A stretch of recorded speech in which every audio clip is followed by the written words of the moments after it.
벌금 이상은 뭔가 받아야 전과기로 남는 건데. 그러게 아예 뭐 남을 게 없네요. 그래서 어떻게든 기소유예를 받으려고. 아, 이게 바로 네. 전관예우의 폐해 중에 하나였어요.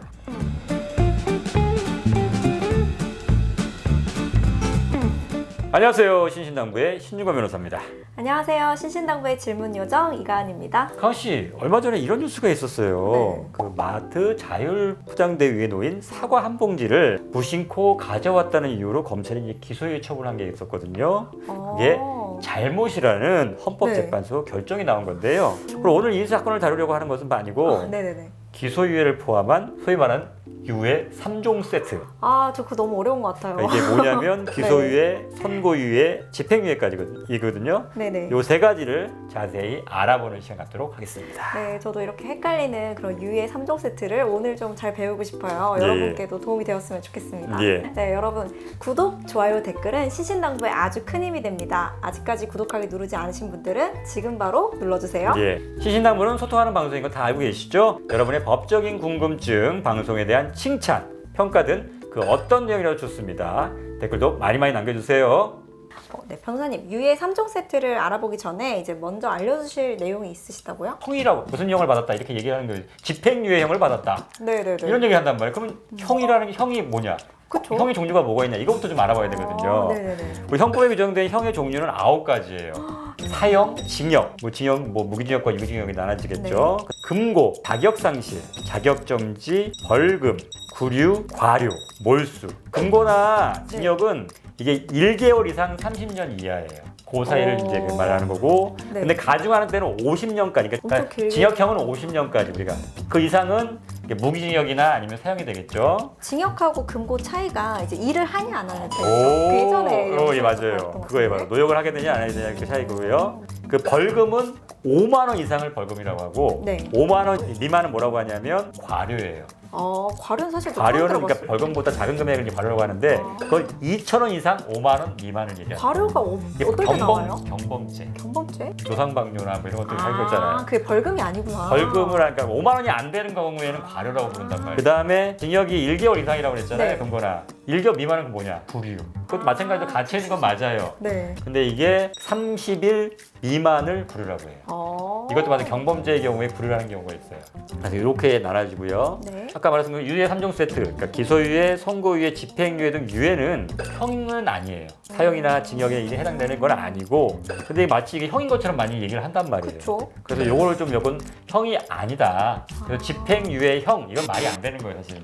징역형의 집행유예인 것이. 그러니까 징역형 징역 3년에 집행유예 4년 이렇게 나오면 4년. 이제 4년 후에 형을 한다 이거 아니에요? 아니 그건 아니고 4년 동안 이 형은 집행을 안 하겠다. 근데 그래요? 그 사이에 문제가 생기면 다 잘 집행하겠다는 거예요. 그러니까 그 그게 사이에 조심해라라는 뜻인 거지. 그쵸. 그 형사재판에서는 이제 무거운 실형이 선고될 가능성이 낮은 경우나 당사자로서는 실제 형을 받게 될 구적 효과보다는 이제 정과가 남느냐 안 느냐 이걸 또 고려하는 경우도 굉장히 많아요. 혹시나 나의 정과가 남아서 나의 앞으로의 어떤 뭐 장래에 영향을 미치지 않을까? 그쵸. 혹시 손에 내가 뭔가 이것 네. 때문에 못하는 일이 생기지 않을까? 공무원이나 이런 거 다 못하는 거 아니에요? 그러니까 이런 네. 것들 때문에 이게 정과 기록에 대해서 우려하는 경우가 많은데 유예라고 하는 것과 네. 이 정과 기록이 어떻게 연결되느냐 이것도 한번 살펴보려고 하는 거예요. 그러면 우선 이 정과 기록이 뭐냐부터 좀 살펴봐야 될 거 아니에요. 그렇죠. 네. 정과 기록은 보통 뭐냐면 이게 형의 시효 등에 관한 법률에 규정되어 있는데요. 정과 기록은 세 가지를 합해서 통칭하는 이름이에요. 수형인 명부, 수형인 명표, 범죄 경력 자료.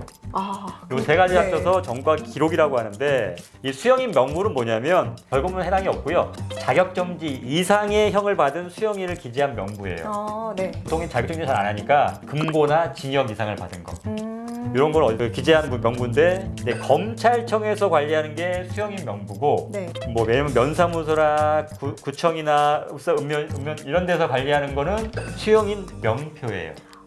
같은 건데도 어디서 관리하느냐에 따라서 수형인 명부로 불리기도 하고 수형인 명표가 되기도 해요. 근데 뭔가 검찰청에서 관리하는 건 좀 더 센 정과일까? 막 이런 생각이 들 수도 있는데 네. 수형인 명부와 수형인 명표는 동일해요. 동일해요. 동일하고 근데 이거가 아까 말씀 것처럼 자격정지 이상의 형만 기재하기 때문에 벌금형 경우 받았을 때는 기재되지 않아요. 그러니까 요거는 좀 알아둘 필요가 있고요. 네. 다음으로 이제 중요한 게 이제 많이 쓰이는 게 자료가 범죄 경력 자료예요. 이제 수사 자료표라고 해서 수사기관이 피의자의 집 의문을 채취하고 피해자의 인적 사항과 죄명 등을 기재한 표를 말하는데 그 중에 범죄 경력 자료라는 게 있어요. 네.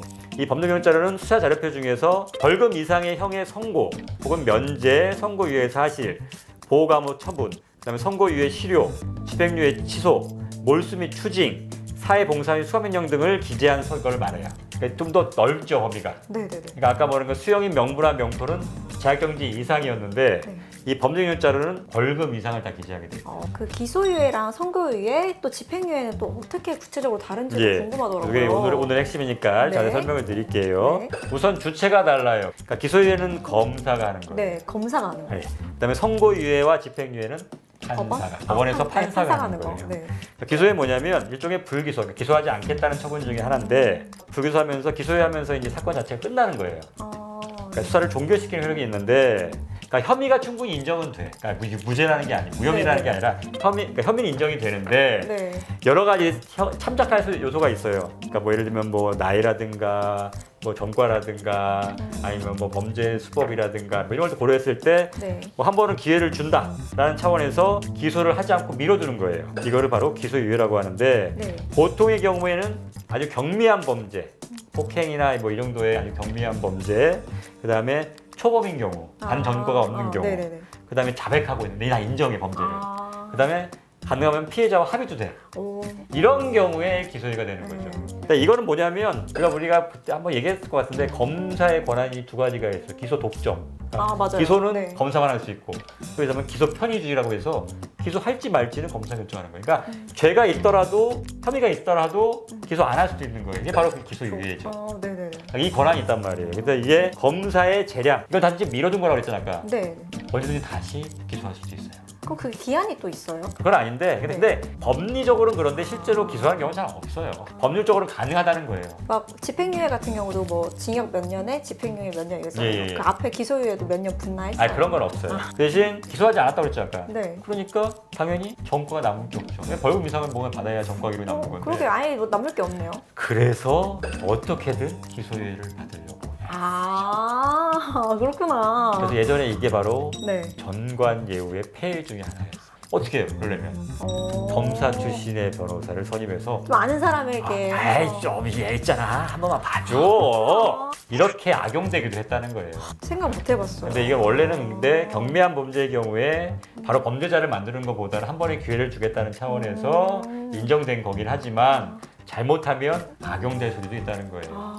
다만 이제 수사자료표라는 게 있어요. 네. 그럼 수사기관 내에서 경찰 내에서 보관하는 건데 거기에는 기소에 받았다는 것까지 남긴 하지만 외부에 이걸 알려지거나 누가 알지는 못해 그냥 내부적으로 그냥 관리 차원에서 하는 거거든요. 근데 거기엔 남긴 하지만 전과 기록이라고 하는 뭐 그러니까 수형인 명부나 수형인 명포, 명표 범죄 경력 조회 자료에는 절대 남지 않기 때문에 전과적 기록은 보지 않는 거죠. 네.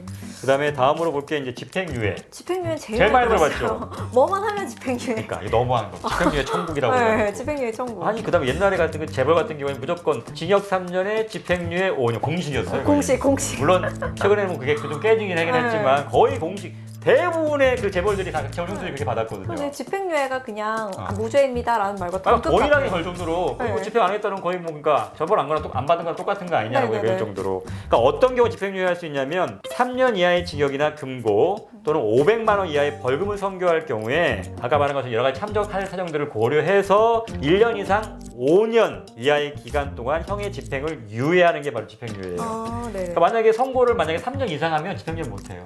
그러니까 3년 이하이기 때문에. 그러니까 뭐 징역 4년에 집행유예 5년 이런 건 없어요.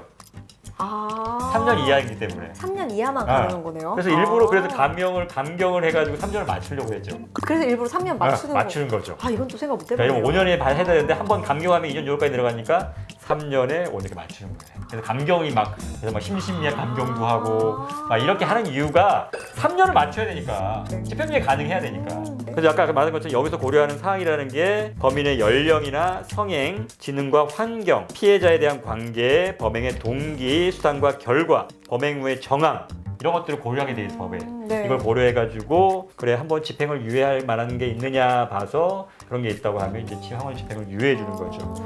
근데 말했듯이 집행유예는 형을 선고한다고 했잖아요. 네. 선고할 때 그 집행만을 유예하는 것이기 때문에 네. 그 유죄 판결과 선고는 그대로 있게 되는 거예요. 이건 전과 남는 거죠. 그렇죠. 그대로. 네. 근데 또 아까 말씀하신 것처럼 그러면 5년 지난 다음에 집행하는 거냐? 네. 아, 그건 아니고 5년 동안 아무 일 없으면 그냥 형의 집행을 안 하게 돼요. 저희 한 번 그래도 걸고 넘어가나 했어요. 근데 그렇진 않아요. 아, 그니까요. 형의 선고가 이제 더 이상 효력이 없어지는 거예요. 그러니까 형을 선고했다는 효력 자체가 없어져 버리기 때문에 더 이상 이제는 그걸 집행할 수 없게 되는 거죠. 조용히만 지나가면 없어지는 그렇죠. 거네요.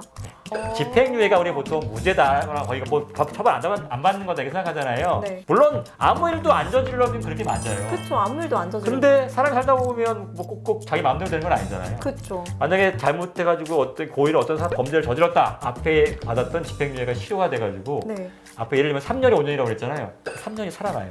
아. 3년을 살았죠? 네. 그럼 뒤에 것도 범죄 또 저질렀을 거 아니에요. 네. 그게 예를 들면 또 2년이다. 그럼 합쳐서 5년을 살아야 되는 거예요. 그러니까 진짜 집행유예를 너무 우습게 보지는 말라는 얘기예요. 우습게 보면 절대 안 되지만. 그렇죠.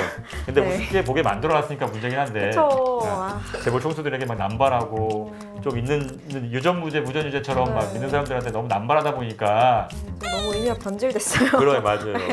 모두 아까 말한 것처럼 징역형 등이 선고됐다고 그랬잖아요. 선고되기만 하면 이 수용인 명부와 수용인 명표에 모두 기재되고 범죄 경력 자료에도 다 남기 때문에 전과 기록은 남게 되는 거죠. 아. 그다음에 뭐 들어보신 분도 있고 못 들어보신 분도 있을 텐데 그다음 게 이제 선고유예. 아주 많은 경우는 아니에요. 네, 처음 그러니까 들어봤어요. 예전만큼 요즘은 선고유예를 좀 많이 안 하기 때문에 아. 못 들어보신 분도 있을 수 있어요. 네. 어떤 경우냐면 1년 이하의 징역이나 금고, 자격정지 또는 벌금형을 선고할 때 이때 중요한 건 뭐냐면 개전의 정상이 현저한 때 개전적인 경우가 많이 반성해서 얘는 바뀔 수가 있다. 그런 거 어떻게 알지?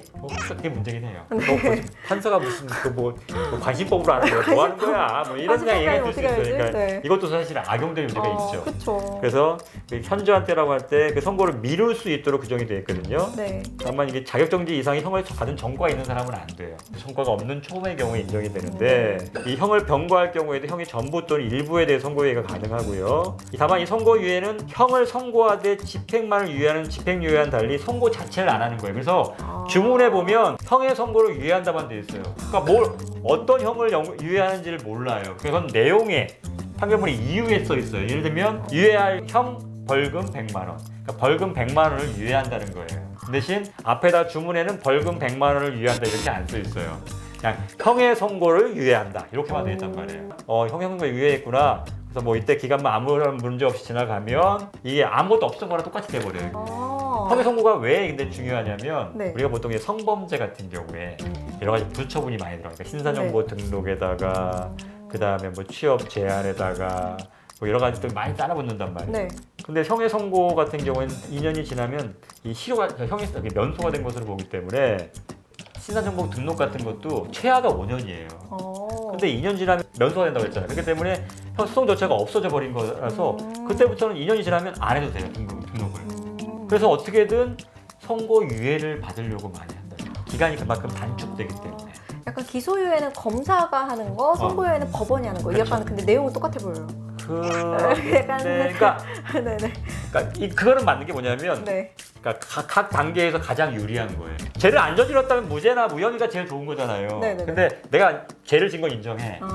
그 상태에서 받을 수 있는 최고가 그러니까 기소가 되기 전이면 기소유예. 네. 기소된 이후라면 선고유예. 그니까요, 뭔가. 그러니까 최고로 좋다는 뜻인 건 맞아요. 제일 약하게 할 수 있는 거.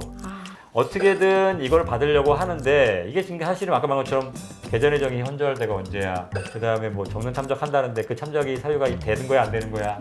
이런 것들 때문에 사실은 고무줄처럼 늘어났다가 할 수도 있고 누구한테는 되고 누구한테는 안 되고 이 기준이 뭐냐라고 할 수도 있단 말이에요. 네. 그러니까 소위 말해서 돈 있는 사람들만 집행유예나 선고해 받고 없는 사람은 못 받고 이렇게 비춰질 가능성이 높거든요. 그러니까 네. 그렇게 되지 않으려면 보다 명확하게 기준을 조금 세분화하는 게 어떨까 라는 생각이 좀 듭니다. 네, 또 아까 이제 면소라는 걸 얘기해 주셨는데 면할 면, 면하다 면. 소를 면하게 된다는 거예요. 소송을 면하게 된다. 소송을 면하게 된다. 결국 형사소송에 있어서 당해 사건에 관한 당해 법원의 소송 절차를 끝내겠다. 그러니까 소송이 없는 거랑 마찬가지로 여기서 더 이상 소송에 대해서 진행을 안 하겠다. 면소라는 게 보통 어떤 게 하냐면 하다 보니까 나중에 공소시효가 완성이 돼 있어. 더 이상 처음 못하잖아요. 네네네. 그냥 끝내버리는 거 면소. 왜 다 끝났다는 그러니까 제가 없다는 게 아니죠. 사실 제가 있는지 없는지도 몰라요. 그쵸. 이걸 형식적인 판단이라고 하는데 뭐 얘가 있는지 없는지는 모르겠지만 네. 얘는 공소시효가 완성돼서 얘는 처벌할 수 어차피 없어. 그러니까 그때 소송 절차 이제 그만두겠다. 그냥 종결하겠다. 이럴 때 면소를 한단 말이에요. 면소라는 말 그때 쓰는 그래서 거기서 말한 것처럼 면한다. 소송 절차에서 면해주겠다. 네네. 끝낸다. 이런 뜻인 거죠. 오늘 정말 유해 3종 세트로 그렇죠. 되게 그 대신 세분화해서 예. 들은 것 같아요. 그러니까 요거는 그러니까 뭐 유해란 말을 많이 들어볼 텐데 어떻게 구별되는지는 명확히 모르셨던 분도 있을 것 그쵸. 같아요. 네. 그다음에 요게 우리가 소위 말하는 형은 아니다. 형벌은 아니다. 형벌의 유예, 말 그대로 좀 미뤄준 거다. 이렇게 아시면 된다는 거예요. 네. 그러니까 집행유예를 받았다. 네. 그러니까 뭐 저도 많이 이렇게 다 써요. 근데 엄밀히 말하면 집행유예는 형이 아니라 앞에 있는 징역 몇 년 이게 형이라는 거죠. 그쵸. 그걸 다만 유예시킨다. 유예시켜주겠다 이런 뜻이라는 거죠. 네, 오늘도 변호사님께 저는 유해에 대해서 정말 많이 배운 것 같습니다. 그렇죠. 지인분들한테 좀 알려주세요. 모르시는 분들. 진짜 이제 아는 척 할 수 있을 것 같아요. 그렇죠. 선고유예는 말이야. 야, 니네 이거 이런 선고유예과 집행유예가 뭐가 다른지 알아? 막 이러면서 피가 되고 살이 되는 예, 유용한 상식적인 얘기들이었습니다. 예. 네, 오늘 준비한 내용은 여기까지입니다. 네, 그 누구에게도 말할 수 없었던 법적인 고민이 있으신 분들은 시신당부 공식 메일로 사연 많이 보내주세요. 네, 모든 고민은 익명으로 처리해드리니까요. 부담 갖지 마시고 사연 많이 보내주세요. 예, 앞으로도 유익한 정보 다양하게 전해드리는 소통하는 방송 되도록 노력하겠습니다. 오늘도 함께해 주신 여러분 감사합니다.